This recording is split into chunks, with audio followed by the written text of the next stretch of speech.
Web TV Redentor, transmitindo via internet.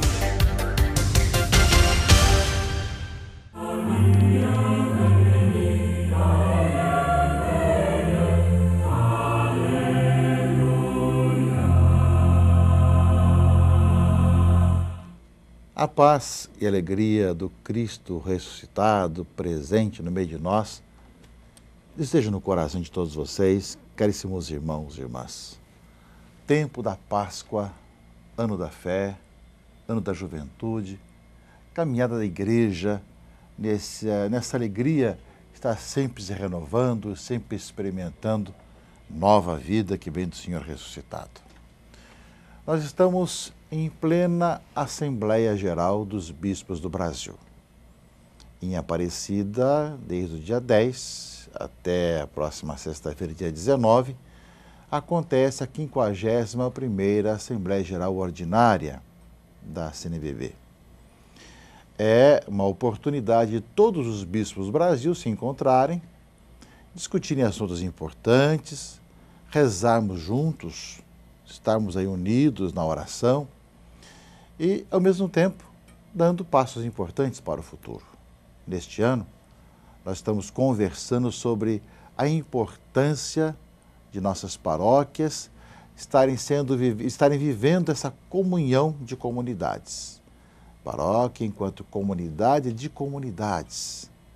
Ou seja, uma paróquia tem esse aspecto geográfico, em geral, e ali, além das capelas, tem também grupos de reflexão, círculos bíblicos, pequenos grupos, pequenas comunidades, grupos de movimentos. O importante é que naquela região as pessoas estejam experimentando a necessidade tanto dos momentos maiores, as grandes celebrações, como também de termos as pequenas comunidades e vivemos unidos. Daí vem essa necessidade, meus irmãos e irmãs, que as comunidades de uma paróquia sejam unidas à sua paróquia e a paróquia unida à sua diocese ou arquidiocese, porque é justamente um jeito de ser igreja na paróquia, na comunidade. E é a responsabilidade da diocese e da paróquia essa vida de comunidade. Portanto, meus irmãos e irmãs, eu creio que é um tema que está dentro do documento de Aparecida, em tantos documentos da igreja, e é muito lógico que assim o seja, né? Que agora que nós temos a maioria da população na região urbana, não mais como antigamente, que era a zona rural, e que as pequenas comunidades quase que existiam espontaneamente, agora nós necessitamos de que na paróquia, das nossas paróquias, seja na cidade maior ou menor, no centro, nos bairros, na periferia ou não, ela seja constituída de vários grupos, comunidades, pastorais, movimentos que se estejam unidos. A diferença está nessa comunhão. Não é que cada um inventa a sua comunidade e se torna independente e cada um faz sua comunidade. A paróquia é uma comunhão de comunidades que vivem em torno justamente da matriz, caminhando e sendo presença tanto de evangelização como de acolhida das pessoas. Também em nossa 51ª Assembleia Geral Ordinária, além daquilo tudo que faz parte das preocupações, nos interessa muito também, porque nós que iniciamos isso quando estávamos na comissão da CNBB para esse assunto, né, está se votando o diretório de comunicação da Igreja no Brasil. Já havia tido um documento como primeiros estudos e agora mais trabalhado, voltou, sendo discutido, está sendo votado, inclusive para servir como orientação, né, como diretriz, né, para a comunicação da Igreja no Brasil. Um bom momento de assim nós vivermos, também de nós vermos aí os documentos que vão sendo elaborados e aprofundados em nossa caminhada, em nossa 51ª Assembleia Geral Ordinária. Teremos também que fazer mais algumas votações com relação às traduções do Novo Missal Romano e outros assuntos que fazem parte também de nossa Assembleia Geral.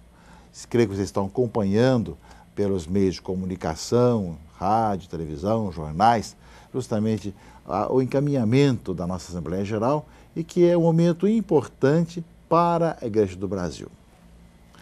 Também, meus irmãos e irmãs, nós estamos nesses dias celebrando 100 dias que nos separam da Jornada Mundial da Juventude. Eu creio que também as celebrações que vão acontecendo aqui no Rio de Janeiro estão nos ajudando a viver cada vez melhor esse tempo. Daqui, justamente 100 dias aproximadamente, nós estaremos vivendo a Jornada Mundial da Juventude.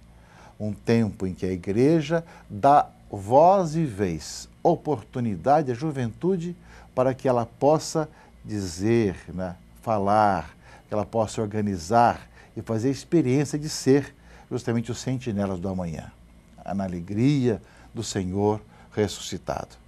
A nossa Jornada Mundial da Juventude, nesse ano da juventude, é essa oportunidade que nós temos, meus irmãos e irmãs, de podermos estar aí justamente trabalhando, acolhendo os jovens do Brasil e do mundo para esse belo momento. Eu creio, meus irmãos e irmãs, que a Jornada Mundial da Juventude está sendo muito preparada, muito bem preparada aqui no Rio de Janeiro.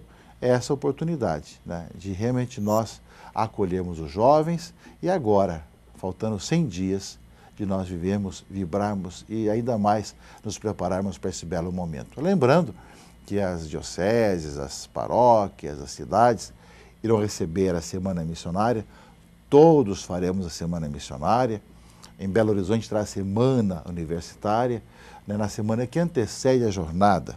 E que durante a jornada, de 23 a 28 de julho, teremos a oportunidade justamente de acolher no Rio de Janeiro os jovens do Brasil e do mundo, junto com o Santo Padre, que vem para presidir a nossa jornada e vivemos com intensidade, com alegria, esse belo momento da história do Brasil, da história da Igreja, os jovens participando da segunda Jornada Mundial na América Latina, a primeira língua portuguesa.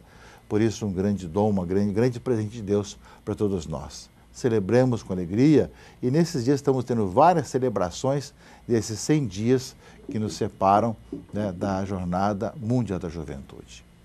Esse terceiro domingo da Páscoa, que hora nós vivemos, meus irmãos e irmãs, nos coloca também num trabalho muito importante da nossa caminhada, em que nós somos chamados a estarmos vendo a necessidade de evangelizarmos. É bem aquilo que o Evangelho vai colocar para nós, mas lembrando que a Igreja vai enfrentar sempre dificuldades, vai enfrentar problemas para justamente levar para frente a sua missão. E as proibições, as perseguições sempre fizeram parte da nossa história e continuam fazendo parte dessa história também. Os Atos dos Apóstolos, capítulo 5º, a leitura primeira desse final de semana, recorda isso. Houve uma proibição, vocês não podem falar de Jesus Cristo.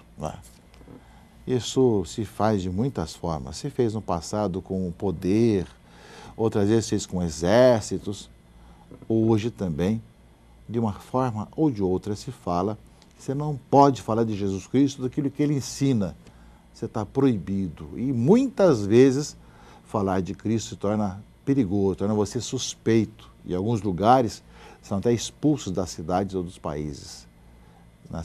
Nesse mundo que se fala tanto de liberdade, de direitos, etc., os cristãos deveriam ter direito de expressar a sua opinião, as suas ideias com relação àquilo que isso ensina. E nem sempre isso é permitido, tanto em alguns países como também de outras formas também, até no meio de nós. No entanto, Pedro, ou seja, o Papa e os apóstolos responderam: importa obedecer antes a Deus do que aos homens. O Deus de nossos pais ressuscitou Jesus, que vós mataste suspendendo no madeiro. Não só vamos falar, como vamos dizer o que aconteceu com ele também, que está ressuscitado depois de ter matado. Meus irmãos e irmãs, a Igreja continua, por proclamar Cristo Jesus, sendo perseguida pelo mundo afora e sendo muitas vezes colocada como se fosse a grande vilã da história, sendo rejeitada de muitas formas, como foi Jesus também. Se fizeram a mim, farão também com vocês, falou Jesus. Portanto, é um tempo de nós estarmos firmes na fé, sabendo que nós seguimos a Cristo, que é o Filho de Deus que vem no meio de nós, mas que os ódios contra Cristo, como naquela época, continuam também hoje na sua igreja e contra a sua igreja. mas nós somos com Pedro e como Pedro chamados a ser firmes na fé. Nós vamos obedecer a Deus, que assim nos chamou e nos deu uma missão de anunciar ao mundo essa boa notícia. Na segunda leitura do Apocalipse, meus irmãos e irmãs, né, nessa experiência de João do encontro com o Senhor, ele fala justamente diante de tudo aquilo que está vendo, as miríades, milhares, etc., gritando em alta voz: digno é o Cordeiro imolado de receber o poder, a riqueza e a sabedoria, é a força, a glória, a honra e o louvor. Digno é o Cordeiro imolado. Nós sabemos que João, nessa experiência de fé, de encontro com o Senhor, junto com a preocupação com as igrejas, também tem uma experiência de Deus na sua própria vida. E vê justamente em Cristo o Cordeiro imolado, aquele que deu a vida. Se no Antigo Testamento aparecia justamente os cordeiros que davam a vida, eram imolados, Jesus Cristo é o Cordeiro imolado de uma vez por todas, que lava os pecados do mundo e nos dá uma vida nova. Ele que nós anunciamos, mesmo sendo proibidos muitas vezes, como nos recorda a leitura primeira dos Atos dos Apóstolos. E essa missão, meus irmãos e irmãs, de anunciar, de evangelizar, é significada, é simbolizada com a pescaria. Nós encontramos muitas vezes nas Escrituras justamente a questão da pesca. O Cristo que leva as pessoas a pescar, etc. E na leitura de hoje também, no tempo pós-pascal, né, aparece a igreja que continua essa missão de Jesus de pesca, ou seja, de evangelização. A leitura do Evangelho de João coloca isso, né? Estavam juntos Simão, Tomé, Natanael, filho de Zebedeu, os outros discípulos, e Pedro disse: eu vou pescar. A beleza é que os apóstolos, nós vamos contigo. Essa unidade, meus irmãos, deve estar muito presente no meio de nós, de estar com aquele que é Pedro hoje, de estarmos evangelizando. Não é? E, ao mesmo tempo, chega ali, não é, a palavra dizendo do Evangelho: passaram a noite toda e não apanharam nada. E viram Jesus na praia, pedindo algo para comer. E que manda: lançai a rede do lado direito da barca e achareis.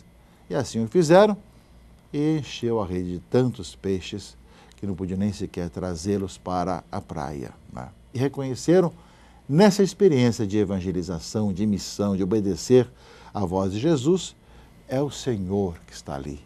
Ele que nos indica o caminho para a evangelização, para a nova evangelização. Né? E essa, diz a leitura, é a terceira vez que Jesus manifestava aos seus discípulos depois de ter ressuscitado. Meus irmãos e irmãs, a palavra é muito clara para nós. Tempo da Páscoa é tempo de fazer essa experiência de estarmos encontrando com o Senhor, de obedecermos a Deus, escutando a voz de Cristo e evangelizando, lançando as redes para que as pessoas encontrem a verdadeira vida. É poder ajudar as pessoas a ressuscitarem, a ressurgirem, a deixarem a vida velha para caminhar numa vida nova. É esse tempo em que a experiência do Cristo ressuscitado nos faz, meus irmãos e irmãs, ainda mais com entusiasmo renovado, anunciar a boa notícia. Anunciar às pessoas que estão muitas vezes machucadas, marcadas pelo mal, pelo pecado, que existe uma notícia que quer arrancá-las de onde estão para uma nova vida. É o tempo da pescaria, é o tempo de arrancar o homem velho para uma vida nova e poder servir a Cristo justamente aquilo que realmente é a nossa nova vida, estarmos com Ele numa vida nova. Meus irmãos e irmãs, tempo da Páscoa, ano da fé, 100 dias para a Jornada Mundial da Juventude, 51ª Assembleia Geral Ordinária da CNBB em Aparecida, tempo de nós aprofundarmos nossa missão nas paróquias de evangelização, também nos pequenos grupos, pequenas comunidades, e sabemos também comunicar isso de maneira sempre renovada às pessoas, como nos recorda também o Diretório de Comunicação. Tantos acontecimentos, meus irmãos e irmãs, que devem afervorar nosso coração, nossa vida e nos fazer com entusiasmo proclamar essa boa notícia para todos. Eis que eu vou pescar, que nós saiamos com ele, com Pedro, para a missão evangelizadora. Bom domingo e que Deus abençoe a todos. Em nome do Pai, e do Filho e do Espírito Santo. Amém.